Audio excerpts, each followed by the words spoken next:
আমি হাসি না, আমি শুধু মুখে আলো জ্বালাই। এই আলো নিভে গেলে মানুষ অস্বস্তিতে পড়ে, তাই আমাকে আলো জ্বালিয়েই থাকতে হয়। কেউ আর জানতে চায় না আমি কেমন আছি, আর কেউ জানতে চাইলে আমাকে নিজের ভাঙন খুলে দেখাতে হয় যে শক্তি আমার আর নেই। আমার ভেতরে এমন কোনো ঝড় নেই, আছে জমে থাকা নিঃশব্দতা। এই নীরবতা কান্না নয়, চিৎকার নয়, এটা এমন এক অবসাদ যার কোনো ভাষা হয় না।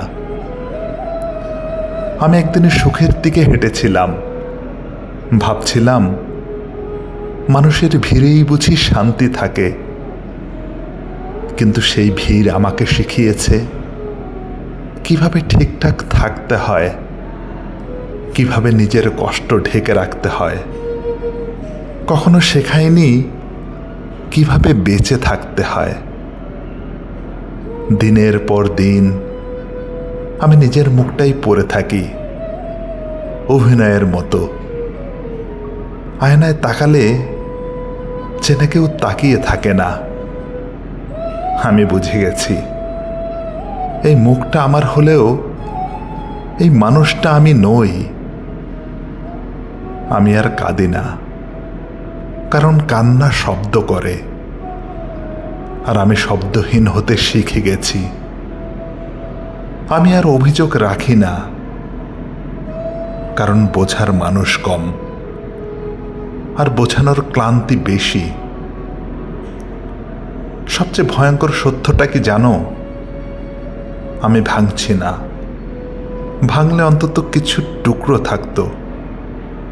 আমি ধীরে ধীরে শূন্য হয়ে যাচ্ছি, আর শূন্য মানুষরা সবচেয়ে স্বাভাবিকভাবে হাসতে পারে। যদি কখনো আমার মুখের দিকে তাকিয়ে মনে হয় আমি ভালো আছি, তাহলে জেনে রেখো এই হাসিটা আমার নয়, এটা দীর্ঘদিন বেঁচে থাকার অভ্যাস। দীর্ঘদিন বেঁচে থাকার অভ্যাস।